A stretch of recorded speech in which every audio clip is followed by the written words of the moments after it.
নমস্কার বন্ধুরা, আমি মধুমিতা। ওয়েলকাম টু মধুমিতা রান্নাঘর।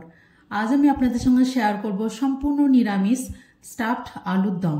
অনেকে শুধু এরকম আলু খেতে পছন্দ করে না, তো আমি এখানে পুর দিয়ে একটু আলুর স্টাফ দম করব। সম্পূর্ণ নিরামিষ রেসিপি। তো চলুন পুরো রেসিপিটি দেখার অনুরোধ রইল। আর আপনারা যদি আমার চ্যানেলে নতুন ভিউয়ার্স হন, আমার চ্যানেলটিকে সাবস্ক্রাইব, লাইক, শেয়ার এবং কমেন্ট করে আমার পাশে থাকবেন। এখানে আমি নিয়েছি আলুগুলো একটু মিডিয়াম সাইজের আলু, ভালোভাবে খোসাটা ছাড়িয়ে পরিষ্কার করে নিয়েছি। তারপর এখানে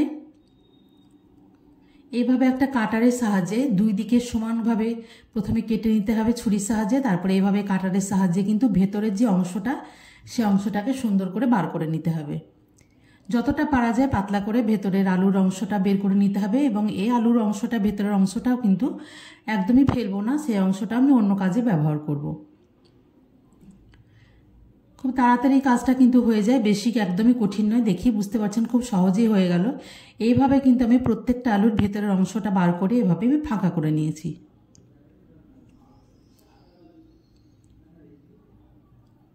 আপনারা চাইলে রেসিপিটি আমিষ এবং নিরামিষ দুটো পদ্ধতিই কিন্তু তৈরি করে নিতে পারেন।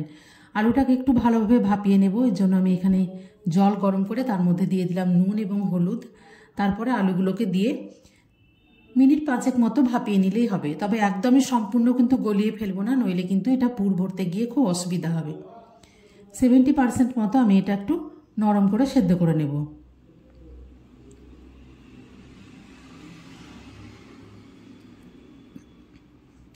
এটা সেদ্ধ হতে থাকে, এদিকে আমি পুরটা বানিয়ে নেব। এখানে আমি নিয়েছি পনিরটা খুব ভালোভাবে হাত দিয়ে একটু গ্রেট করে নিয়েছি।